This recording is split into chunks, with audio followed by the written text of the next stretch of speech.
Elton Copete López, soy candidato a doctor en Ingeniería de Materiales de la Universidad de Antioquia y hoy les voy a hablar acerca del mejoramiento de la adherencia de recubrimientos elaborados por llama oxiacetilénica, esto con el fin de contar,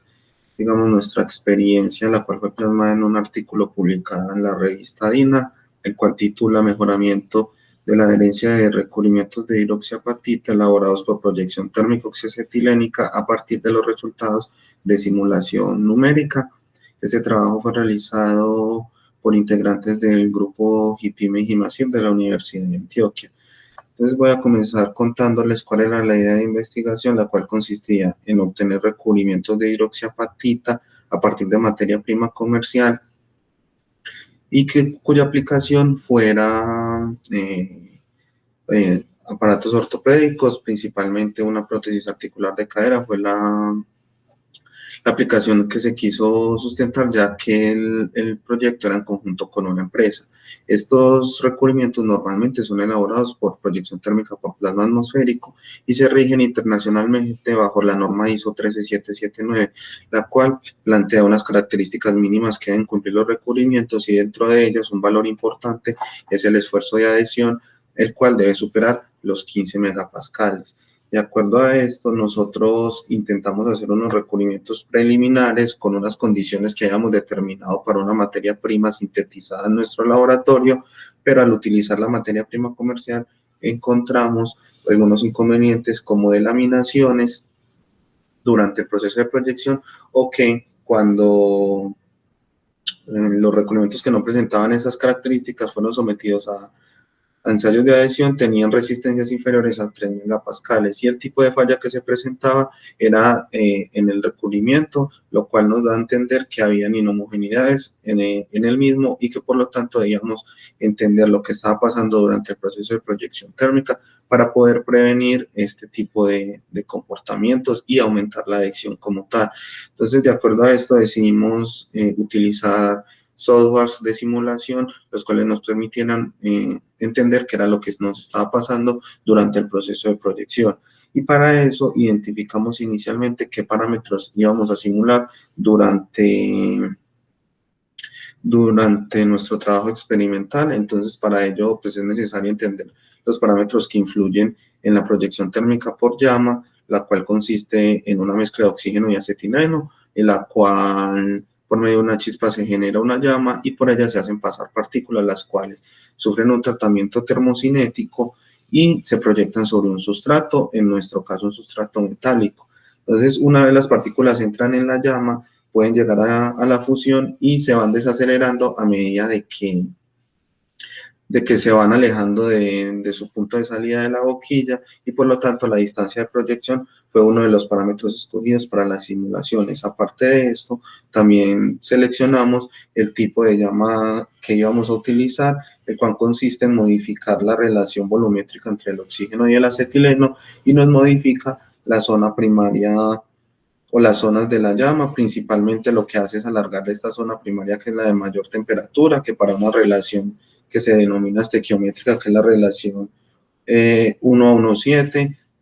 alcanza temperaturas de 3200 grados, pero cuando modificamos estos valores, esta zona se amplía y se le puede dar un tratamiento térmico más homogéneo a las partículas. De acuerdo a esto, estos fueron los dos parámetros que seleccionamos para nuestras simulaciones y ahora queríamos entender qué íbamos a medir, o sea, qué nos iba a permitir saber si los recubrimientos se iban a pegar o no, o iban a sufrir delaminación, como era el caso que nos estaba ocurriendo inicialmente. Por esto, el parámetro de Sommerfeld fue de gran valor, ya que este parámetro lo que permite predecir es el comportamiento de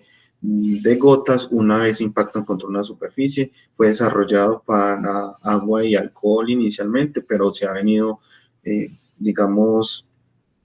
aplicando la proyección térmica, ya que depende del tratamiento termocinético que se le dan a las partículas en estado fundido y que depende del número de Reynolds, del número de Weber, que a su vez depende de la densidad del material, del diámetro de la partícula que es convertida en gota, la velocidad con la que impactan las partículas, y parámetros como la tensión superficial y la viscosidad, que se modifican con el tratamiento térmico que se le da a la misma. Y este parámetro lo que nos indica es cómo va a reaccionar la partícula una vez impacta. Si el tratamiento termocinético es deficiente, es decir, el parámetro Sommerfeld es inferior a 3, nuestra partícula va a rebotar o se va a fracturar una vez impacte contra la superficie, sea el sustrato o una capa de recubrimiento que ya se haya depositado. Por el contrario, si el tratamiento termocinético es muy alto y el Sommerfeld está por encima de un valor de 57,7, la temperatura, el tratamiento termocinético, perdón, es muy alto, y por lo tanto se van a producir salpicaduras, lo cual va a generar inhomogeneidades en el recubrimiento y por ende pueden causar una falla entre las diferentes capas de recubrimiento. Sin embargo, cuando este parámetro se encuentra entre 3 y 57,7, se considera como un rango en el cual se va a dar una buena deposición y se va a formar un splat, como se observan en las figuras B y C. Se observa un splat completamente extendido sobre la superficie que se depositó. Sin embargo, algunos autores han sugerido que para proyección térmica este parámetro Sommerfeld debe estar cercano a 40, y ahí se va a dar, digamos, la característica de homogeneidad óptima en nuestro recubrimiento. Entonces, entendiendo esto como nuestra variable respuesta, procedimos a trabajar directamente en el software. El software que utilizamos es el software de Jets y Polvos, desarrollado por la Universidad de Limoges en Francia, el cual nos permite inicialmente configurar el tipo de energía que le vamos a conferir a las partículas. En nuestro caso era combustión, una llama. Los gases que utilizábamos eran el acetileno y el oxígeno, como lo mencioné anteriormente. Entonces acá con los flujos volumétricos podemos controlar la relación de gases, podemos controlar también nuestra distancia de proyección, la distancia entre la antorcha y el sustrato, y acercarnos lo mayor posible a la configuración experimental que tengamos. En nuestro caso, una boquilla de 6 milímetros de diámetro, el gas circundante que es aire, y no utilizamos oxígeno central, que en algunos casos se hace para el arrastre de partículas. Nosotros utilizamos un gas inerte, por eso no tenemos habilitada esta opción en el software. Luego de esto, el software nos lleva a la interfaz central, en la cual lo que se permite configurar es la forma en la que ingresan los polvos a la llama. Nosotros tenemos una inyección axial de los polvos, por eso la ubicación se hace en este punto, que es por donde ingresan a la llama. Y además se le configura también el confinamiento de la misma llama, ya que en nuestra antorcha experimental nosotros tenemos un sistema de rotolla del cual inyecta aire a presión, y lo que hace es confinar nuestra fuente de calor en este caso. Una vez se asemeje en nuestra configuración a la que tenemos experimentalmente, procedimos a elaborar un diseño de experimentos en el cual utilizamos un diseño de 3 a la 2, en la cual teníamos 2 factores que eran la relación de gases y la distancia de proyección, y 3 niveles para cada uno de ellos.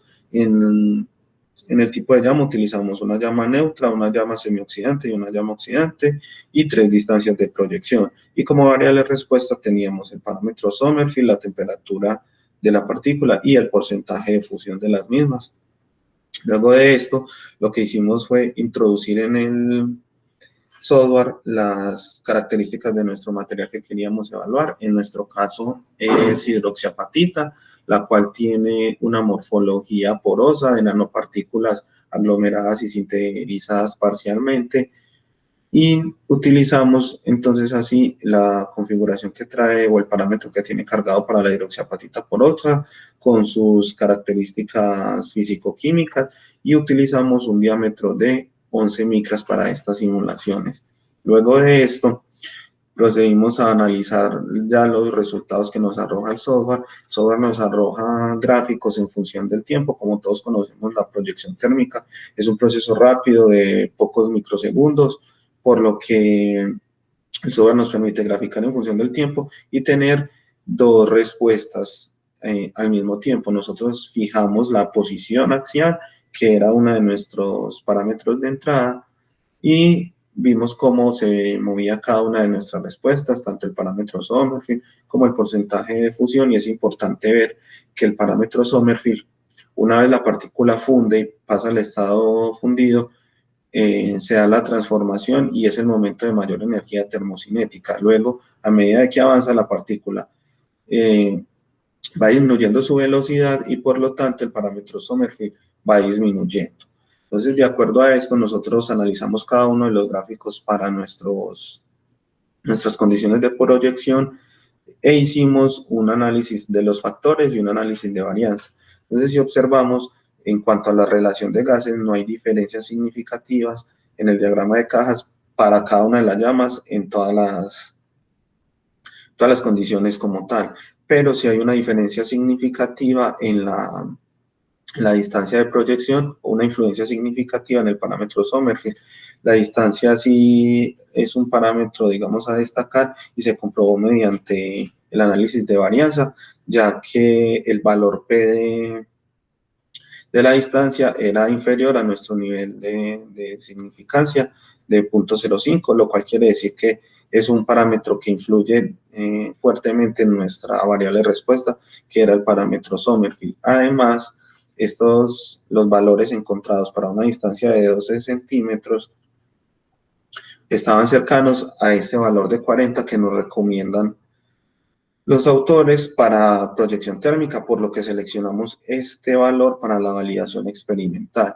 Y además nos permite observar que las condiciones que estábamos utilizando en nuestros ensayos preliminares se encontraban para parámetros Sommerfeld muy elevados, lo que nos producía esas delaminaciones y esas fallas cohesivas que estábamos encontrando en nuestro recubrimiento. De acuerdo a esto, seleccionamos la distancia de 12 centímetros y las tres relaciones de gases para ver si experimentalmente si había una diferencia entre estos tres valores de distancia. En cuanto a la validación experimental, entonces nosotros contamos con una antorcha Telodyne 2000, la cual se encuentra en el laboratorio de proyección térmica de los grupos HIPIM y GIMASIR. Se realizaron recubrimientos sobre aleaciones de titanio, aluminio, vanadio con una rugosidad promedio superior a 10 micras, un flujo de material de 12 gramos por minuto y se utilizó nitrógeno como gas de alimentación de partículas a la llama. El material que utilizamos fue el recubrimiento, el polvo plasma biotal de referencia Captal 30, el cual es ampliamente utilizado en proyección térmica a nivel mundial. Luego de esto, nosotros pudimos obtener los recubrimientos. Acá observamos que la superficie de los recubrimientos es íntegra y no tenemos delaminaciones como lo habíamos tenido inicialmente. Luego de esto se hizo entonces una caracterización de los materiales y una evaluación mecánica. El foco de nuestro trabajo, que era la adherencia, se midió bajo norma ASTM F1147, en la cual se utilizaron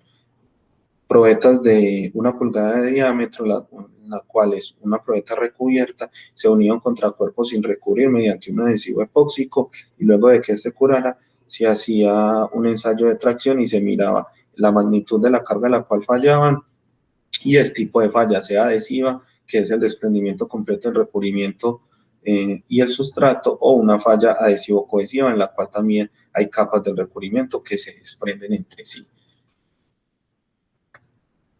Ya observando los resultados entonces de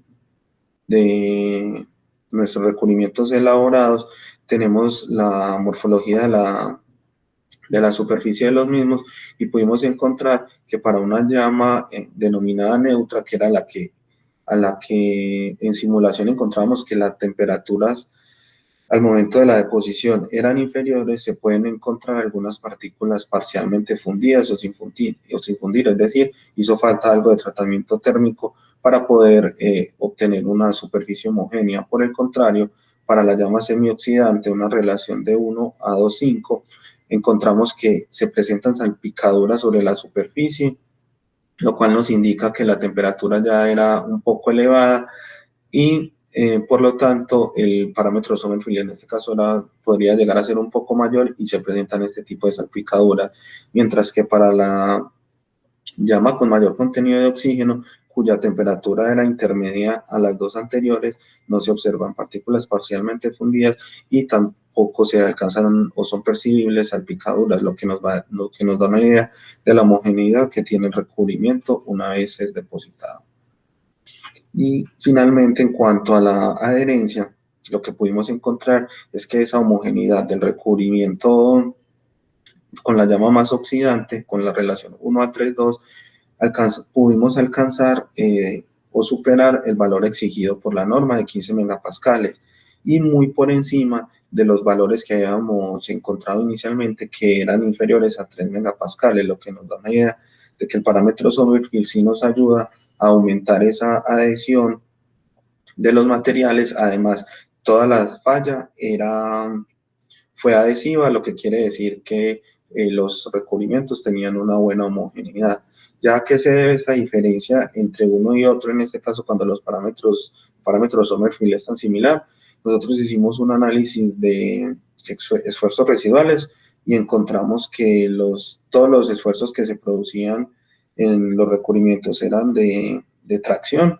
los cual favorece que haya una mayor adherencia en el recubrimiento y por lo tanto esto pues como causó la diferencia entre los mismos. Sin embargo, todos los valores fueron superiores a los preliminares, que eran los que tenían un Sommerfeld más elevado y se presentaban los inconvenientes de denominación. Finalmente, como conclusiones, entonces nosotros encontramos que el uso del software JETS y polvos nos permite predecir mediante el parámetro Sommerfeld el tratamiento termocinético que le estamos dando a una partícula de hidroxiapatita al ingresar a una llama oxiacetilénica. Y además determina la influencia que tienen diferentes factores de proyección en las propiedades finales del recubrimiento, tales como el porcentaje de fusión, la temperatura de posición y el comportamiento de la partícula al impactar, sea con el sustrato o con otras capas que ya se habían depositado previamente. Y finalmente, la validación experimental lo que nos permitió encontrar era que había una relación entre el parámetro Sommerfeld y la adherencia de los recubrimientos de hidroxiapatita y pudimos establecer que cuando este parámetro Sommerfeld, para nuestro caso, se encontraba en un rango entre 34 y 37, se veía potenciada la resistencia de nuestros recubrimientos, lo que nos permite establecer la validez y la importancia de esta herramienta que son los software de simulación para disminuir la cantidad de ensayos previos y optimizar la deposición de recubrimientos mediante proyección térmica oxiacetilénica. Muchas gracias por la atención prestada y un agradecimiento también a la Revista Colombiana de Materiales por su invitación a participar en este conversatorio. Muchas gracias.